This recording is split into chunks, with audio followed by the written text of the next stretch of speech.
ناظرین، پچھلی نشست میں ہم نے روایات کو سامنے رکھتے ہوئے یہ بات واضح کی تھی کہ دجال انسان نہیں ہوگا، بلکہ دجال انسان کی خلق کردہ طرح طرح کی مختلف مخلوقات ہیں جو حقیقتاً تو انسان کے لیے اور باقی تمام مخلوقات کے لیے نقصان دہ ہیں، لیکن اس کے باوجود انسان ان مخلوقات کو اپنے لیے آسائشیں، سہولتیں یعنی مسیحا سمجھتا ہے۔ اور ہم نے یہ بھی جان لیا تھا کہ رسول اللہ صلی اللہ علیہ وسلم نے اس فتنے کو اعظم فتنہ کہا، یعنی تمام فتنوں میں یہ ایک ایسا فتنہ ہے کہ اگر اس فتنے کو نکال دیا جائے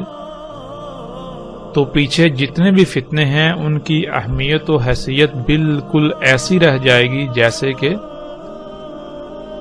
جسم سے تمام کی تمام ہڈی نکال دینے سے جسم کی اہمیت و حیثیت رہ جاتی ہے۔ یعنی جیسے جسم میں ہڈی کی اہمیت و حیثیت ہے، بالکل یہی حیثیت و اہمیت فتنوں کے اندر فتنہ دجال کی ہے۔ فتنوں میں فتنہ دجال کی ہے، اس دجال کے فتنے کی۔ ناظرین، روایات سے ہی آگے بڑھنے سے پہلے ہم مزید اس موضوع کے اوپر بات کریں گے تاکہ ہم پر یہ بالکل کھل کر واضح ہو جائے، کسی قسم کا کوئی ابہام، کوئی شک اور شبہ نہ رہے کہ دجال یہی ہے جس کو ہم پچھلی نشست میں واضح کر چکے ہیں۔ اور اس کے علاوہ ناظرین، جو آج تک یہ بات کہی جاتی رہی اور کہی جاتی ہے کہ دجال کا ذکر قرآن میں کہیں نہیں، اس میں کس حد تک صداقت ہے یہ بھی ہمارے سامنے آ جائے۔ ایسا کہنے والوں، ایسا نظریہ رکھنے والوں اور ایسے نظریے پر اٹھنے والے تمام سوالات سمیت ہم ہر پہلو سے گفتگو کریں گے آئندہ کسی نشست میں۔ لیکن یہاں ہم صرف یہی کہیں گے کہ ایک طرف محمد رسول اللہ صلی اللہ علیہ وآلہ وسلم دجال کے فتنے کو اعظم فتنہ قرار دیں، اور پھر یہ بھی کہیں کہ آدم علیہ السلام کی خلق سے لے کر سات کے قیام تک دجال سے بڑی کوئی خلق نہیں۔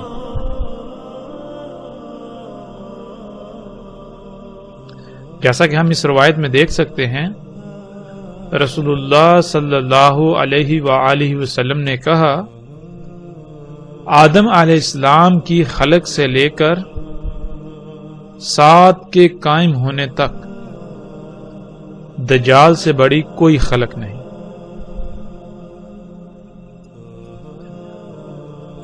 اب یہاں سوال یہ پیدا ہوتا ہے کہ جب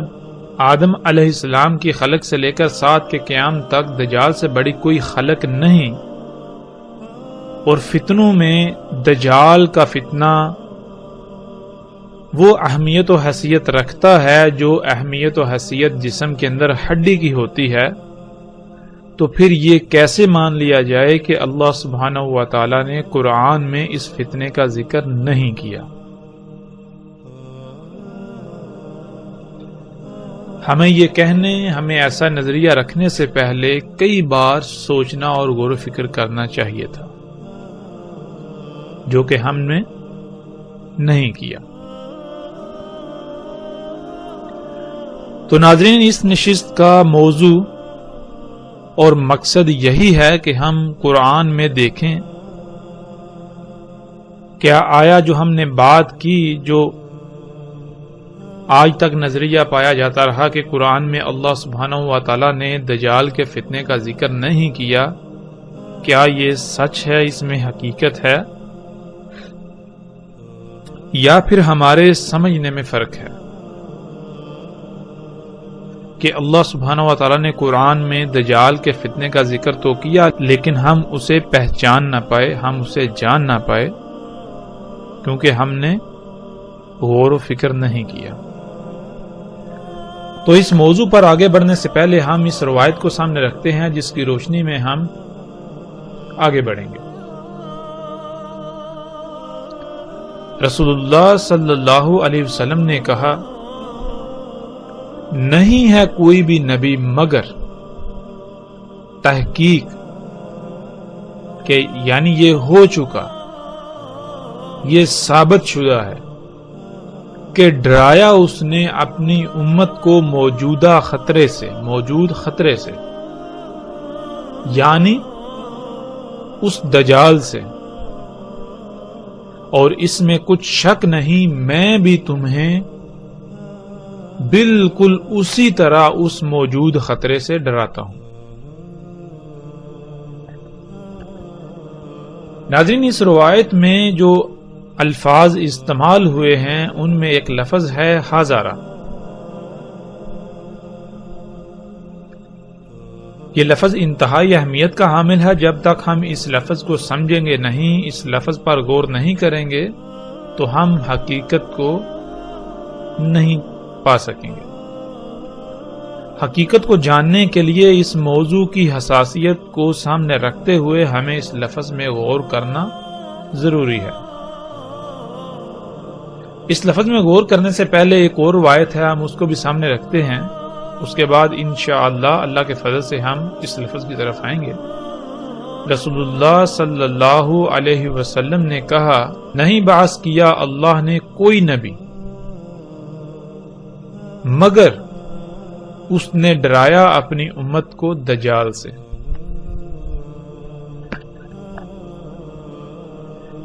ان دونوں روایات میں ہم دیکھ سکتے ہیں، پہلی روایت میں لفظ حاضرہ استعمال ہوا ہے اور دوسری روایت میں لفظ انذر، ناظرہ استعمال ہوا ہے۔ ناظرہ کہتے ہیں ایسا ممکنہ خطرہ جو قریب آ چکا ہے، اس سے پہلے ہی متنبہ کر دینے کو، اور حاضرہ کہتے ہیں ایسا خطرہ جو موجود ہے، جو موجود خطرہ اس سے ڈرانا، جیسا کہ ہم اس لفظ کو قرآن سے بھی سمجھ لیتے ہیں، اور اس آیت میں ہم دیکھ سکتے ہیں اللہ سبحانہ و تعالیٰ کہتے ہیں، یا جیسے گہرے بادلوں کا طوفان آئے آسمان سے، اس میں ہوں اندھیرے اور زوردار گرج اور چمکتی بجلی، کر لیتے ہیں اپنی انگلیوں کو اپنے کانوں میں اس کڑک سے موت کے ڈر سے۔ تو عربی میں ہم دیکھ سکتے ہیں جو الفاظ استعمال ہوئے ہیں وہ ہے حاضر الموت۔ تو اس آیت میں پیچھے ہم دیکھ سکتے ہیں اللہ سبحانہ و تعالیٰ جو مثال بیان کر رہے ہیں اس میں کیا ہے کہ اچانک جب انتہائی گہرے کالے بادل آ جاتے ہیں اور طوفان آ جاتا ہے، پھر ان میں زوردار جب گرج پیدا ہوتی ہے اور بجلی چمکتی ہے، تو اس وقت بالکل یہی احساس ہوتا ہے کہ ابھی موت آئی۔ تو وہ جو ڈر ہوتا ہے، کیا وہ ڈر مستقبل کا ہوتا ہے؟ مستقبل کے لیے اگر کہا جائے گا تو اس کے لیے لفظ خوف استعمال ہوگا، نہ کہ حاضرہ۔ خوف کہتے ہیں جو مستقبل میں پیش آنے والا خطرہ ہو، اس سے لاحق ڈر کو۔ تو حاضرہ کہتے ہیں جو موجودہ خطرہ ہو، جو خطرہ سر پر موجود ہو، جو خطرہ سامنے ہو، جو خطرہ آنکھوں کے سامنے ہو، اس سے ڈرانا، اس سے ڈرنا، حاضرہ لفظ استعمال ہوتا ہے۔ تو کوئی بھی نبی ایسا نہیں گزرا جس نے اپنی امت کو دجال سے نہ ڈرایا ہو۔ جب لفظ حاضر آ گیا تو اس کا مطلب کیا ہے کہ ہر نبی کی موجودگی میں یہ فتنہ موجود تھا، ہر نبی کی موجودگی میں دجال کا فتنہ موجود تھا، جس سے ہر نبی نے اپنی امت کو، اپنی قوم کو دجال سے ڈرایا۔ اور اگر ہم پچھلی نشست میں جو بات ہمارے سامنے آئی تھی اس کو سامنے رکھیں تو یہ بات بالکل صادق بھی آتی ہے، سچ بھی ثابت ہوتی ہے کہ ہر دور میں جتنے بھی فتنے ہوتے ہیں ان فتنوں میں جو سب سے بڑا فتنہ ہے، جو سب سے بڑا فتنہ ہوتا ہے وہ فتنہ دجال کا فتنہ کہلائے گا۔ لیکن وہ اس وقت کے لیے ہو۔ ان تمام بڑے بڑے فتنوں کو اگر سامنے رکھیں تو ان میں سب سے بڑا فتنہ جو سامنے آئے گا وہ کون سا ہوگا؟ وہ بھی دجال کا فتنہ۔ تو جس دجال کا رسول اللہ صلی اللہ علیہ وسلم ذکر کر رہے ہیں، اگر ہم نے اس کو سمجھنا ہے تو ہم آدم علیہ السلام کی تخلیق سے لے کر سات کے قیام تک تمام کے تمام بڑے بڑے فتنوں کو سامنے رکھیں، ہیں تو وہ سب کے سب دجال کے فتنے، لیکن ان میں وہ جو اعظم فتنہ ہے، جو سب سے بڑا دجال کا فتنہ ہے، وہ ہمارے سامنے کھل کر آ جائے گا۔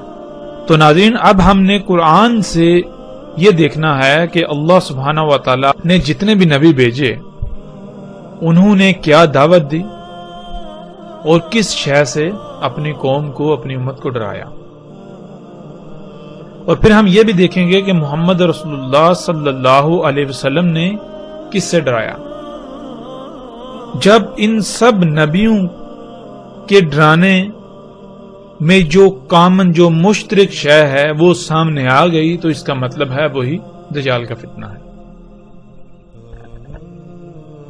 تو اب ہم بڑھتے ہیں آگے قرآن کی طرف۔ قرآن میں اللہ سبحانہ و تعالیٰ کیا کہتے ہیں؟ اس میں کچھ شک نہیں، وحی کیا ہم نے تیری طرف بالکل اسی طرح جس طرح وحی کیا تھا ہم نے نوح کی طرف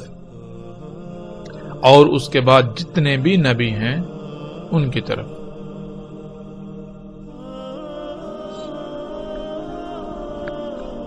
اس آیت میں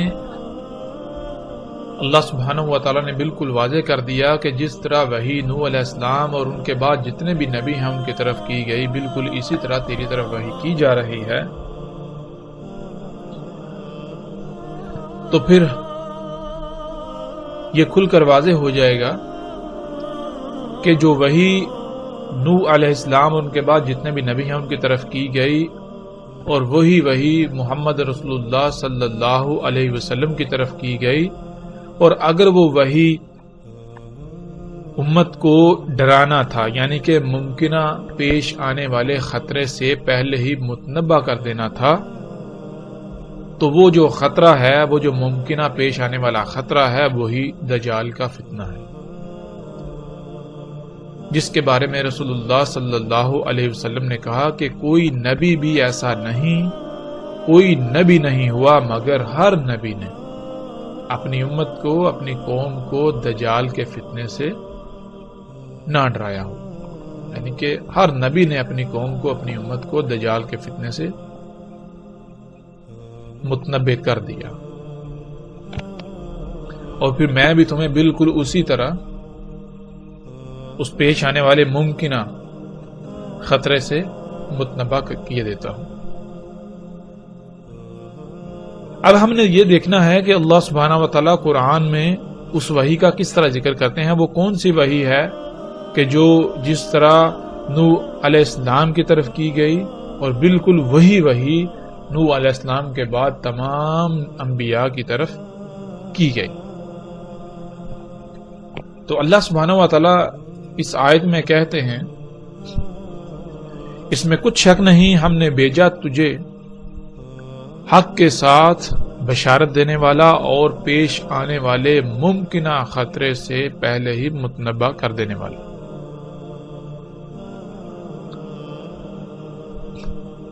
اور نہیں کوئی بھی امتوں میں سے امت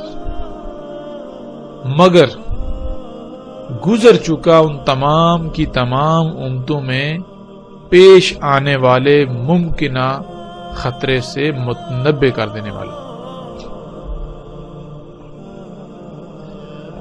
تو اس آیت میں اللہ سبحانہ و تعالیٰ نے یہ بات بالکل کھول کر واضح کر دی کہ ہم تیری طرف کیا وحی کر رہے ہیں، ہم نے تمہیں کس مقصد کے لیے بھیجا، ہم نے تجھے بھیجا حق کے ساتھ. حق کے ساتھ کیا ہے؟ حق کسے کہتے ہیں؟ انشاءاللہ اللہ کے فضل سے جب ہم آگے بڑھیں گے تو اس کی بھی مزید کھل کر وضاحت ہو جائے گی. لیکن یہاں جو چیز ہم نے سمجھنی ہے وہ یہ کہ اللہ سبحانہ و تعالیٰ نے کہا کہ ہم نے تجھے بھیجا بشارت دینے والا اور مستقبل میں پیش آنے والے ممکنہ خطرے سے متنبع کر دینے والا.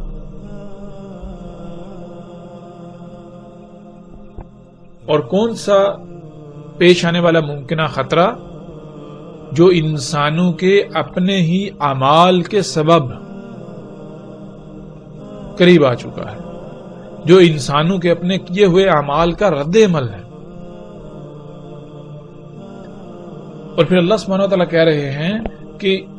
جتنی بھی امتیں پہلے گزر چکی، جتنی بھی، کوئی ایک بھی امت ایسی نہیں کہ جس میں نبا کرنے والا نہ گزر چکا ہو، یعنی گزر چکا ہے. تو اب ہم یہ دیکھتے ہیں کہ جب پچھلی تمام کی تمام امتوں میں ان امتوں کے اعمال کے سبب جو خطرہ ان کے سر پر آ چکا، جو خطرہ ان کو لاحق تھا، جب انہیں اس ممکنہ خطرے سے متنبع کرنے والا بھیجا، اس نے دعوت دی، تو کیا اس قوم نے، کیا ان امتوں نے اللہ کے بھیجے ہوئے کی اس دعوت کو تسلیم کر لیا؟ اس ممکنہ خطرے کو بانپ کر اس سے بچ گئے جو اس خطرے سے بچنے کے لیے درکار تھا؟ جو ہدایات اللہ سبحانہ و تعالیٰ نے اس خطرے سے بچنے کے لیے دی، کیا آیا ان ہدایات کو تسلیم کر لیا گیا؟ ان ہدایات کو تسلیم کر کے ان پر عمل کر لیا گیا اور اپنی سابقہ روش کو ترک کر دیا گیا؟ تو اس کا جواب بھی اللہ سبحانہ و تعالیٰ دے دیتے ہیں.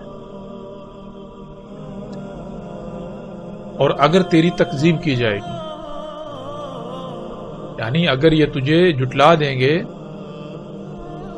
کہ جو تو انہیں ان کے اعمال کے سبب پیش آنے والے ممکنہ خطرے سے پہلے ہی متنبع کر رہا ہے، اس سے بچنے کے لیے ان کو ہدایات دے رہا ہے، اگر انہوں نے تیری دعوت کو تسلیم نہ کرتے ہوئے اپنے انہی اعمال کو جاری رکھا، اپنی اسی روش پر قائم رہے، اسے ترک نہ کیا، تو پھر ان کے ساتھ کیا ہوگا؟ اس کا جواب بھی اللہ سبحانہ و تعالیٰ آیت کے اگلے حصے میں دے دیتے ہیں. پس تحقیق، یعنی کہ ایسا ہو چکا، ان سے پہلے جو تھے، جو لوگ ان سے پہلے تھے، جو قومیں، جو امتیں ان سے پہلے تھی، وہ بھی تکذیب کر چکے. جب آئے ان کے پاس ان کے رسول، جب ان کے پاس آئے اللہ کے بھیجے ہوئے بینات کے ساتھ،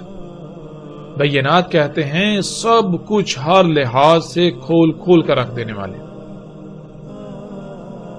جب ان کے پاس آئے اللہ کے بھیجے ہوئے جنہوں نے ان قوموں کے، ان لوگوں کے اعمال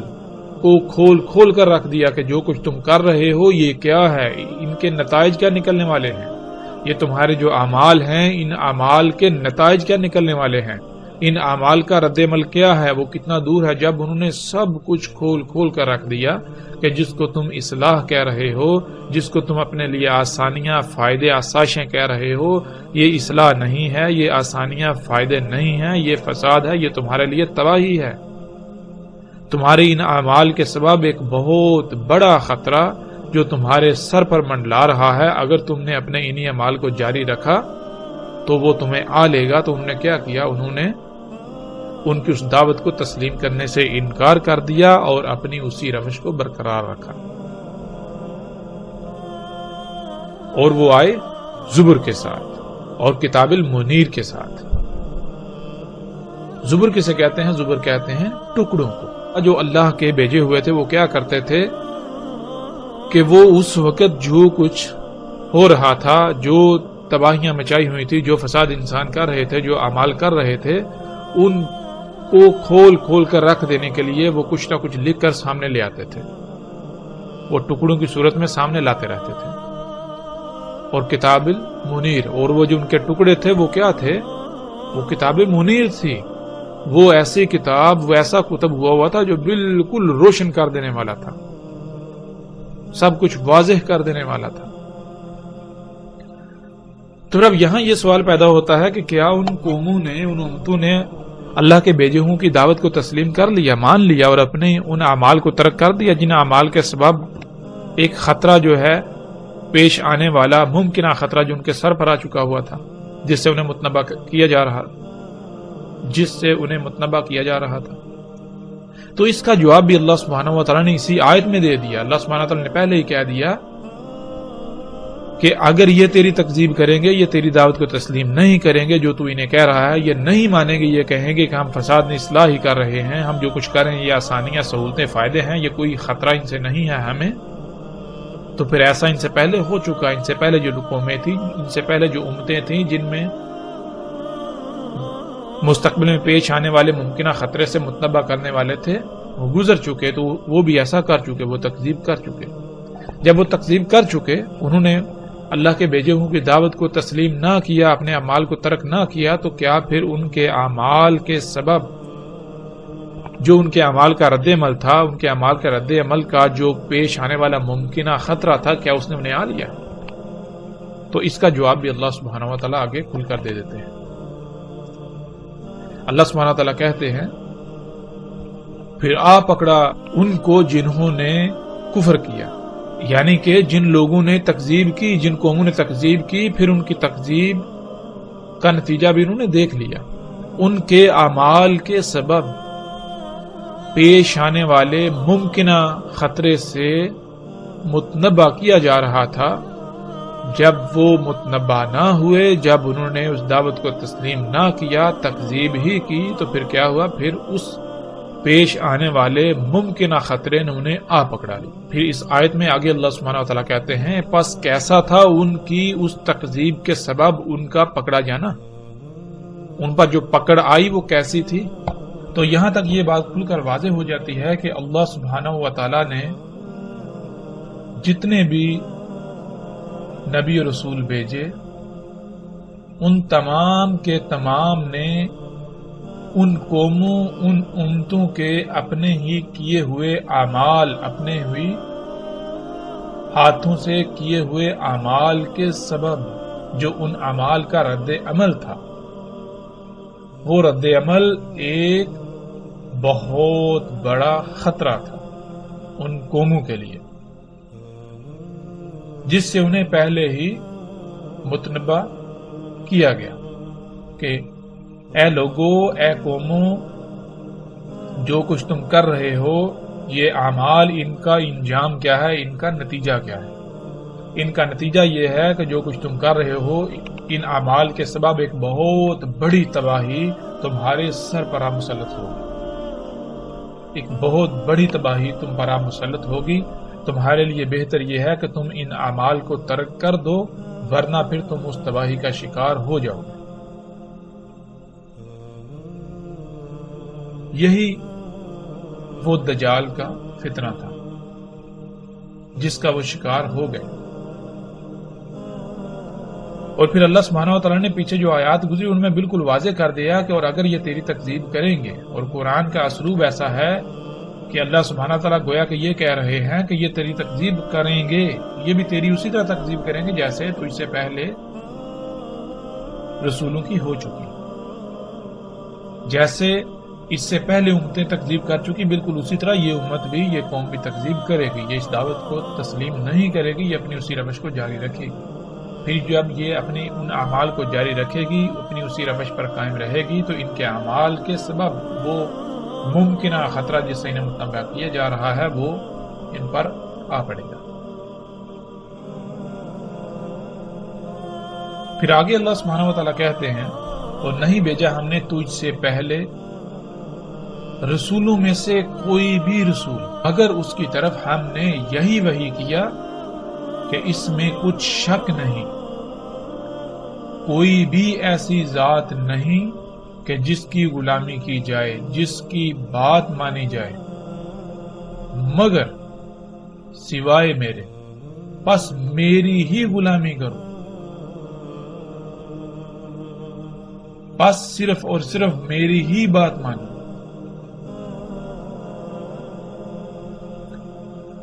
یہ آیت الحمدللہ مزید بہت ساری باتیں کھل کر واضح کر دیتی ہیں۔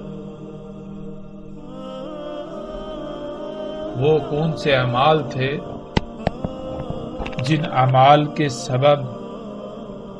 ممکنہ پیش آنے والے خطرے سے متنبہ کیا جا رہا تھا، جب وہ قومیں متنبہ نہ ہوئیں تو پھر اس کا شکار ہو گئیں۔ اس کی وجہ کیا تھی؟ اس کی وجہ یہ تھی کہ اللہ سبحانہ و تعالیٰ کہتے ہیں کہ تجھ سے پہلے کوئی رسول نہیں بھیجا، کوئی بھی ایسا بھیجا ہوا نہیں، مگر یعنی کہ جتنے بھی رسول بھیجے گئے، ہر رسول کی طرف اللہ نے اپنے ہر بھیجے ہوئے کی طرف یہی وحی کیا کہ اپنی قوم سے کہو، ان لوگوں سے کہو، اپنی امت سے کہو کہ اس میں کچھ شک نہیں، اللہ کے علاوہ کوئی الہ نہیں۔ الہ کہتے ہیں ایسی ذات کو جس کی بات مانی جائے، جس کی غلامی کی جائے، جس کے پیچھے چلا جائے، جس کی مرضی سے رائے برابر بھی عمل کرنا۔ تو کوئی بھی اللہ کے علاوہ ایسی ذات نہیں ہے جس کی مرضی، جس کے حکم سے رائے برابر بھی عمل کیا جائے۔ اگر تم نے کوئی رائے برابر بھی عمل کرنا ہے تو وہ صرف اور صرف اللہ ہی کے حکم کے مطابق کرنا ہے، اللہ ہی کی مرضی سے کرنا ہے۔